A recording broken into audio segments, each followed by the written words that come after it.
Friends, ఈ video నచ్చినట్లయితే like చేయండి, సబ్స్క్రైబ్ చేయండి.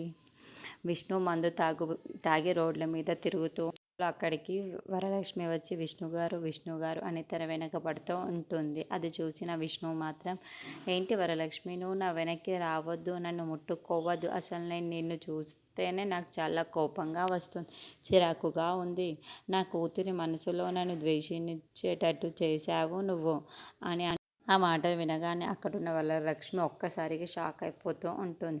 ఈరోజు నా కూతురు నన్ను ద్వేషిస్తుంది అంటే ఈరోజు దానికి కారణం నువ్వే. నన్ను ఇంత అసహించుకుంటుంది అంటే దానికి కారణం నువ్వే వరలక్ష్మి. నన్నేం చేయమంటావు? నేనేం ముఖం పెట్టుకొని ఇంటికి రావాలి అని అంటూ ఉంటుంది. ఆ మాటలు వినగానే అక్కడున్న వరలక్ష్మి అయితే, ఏంటి ఈయన ఇలా మాట్లాడుకుంటున్నాడు అని చాలా బాధపడుతూ ఉంటుంది.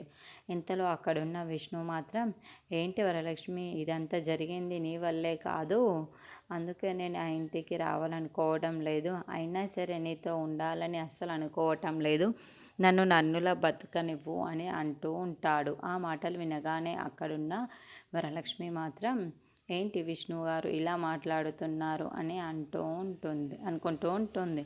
ఇంతలో అక్కడున్న విష్ణు మాత్రం, నా కూతురు నాతో హ్యాపీగా ఇన్నాళ్ళు ఉంది, కానీ ఇప్పుడు మాత్రం నువ్వు రావడం వల్లే ఇలా జరిగింది. ఇప్పుడు నన్ను నా కూతురు ఇంత ద్వేషించుకుంటుంది, అసహించుకుంటుంది అంటే దానికి కారణం ఎవరో కాదు వరలక్ష్మి, నువ్వే అని వరలక్ష్మిని బ్లేమ్ చేస్తూ ఉంటాడు. ఆ మాటలు వినగానే అక్కడున్న వరలక్ష్మి చాలా బాధపడుతూ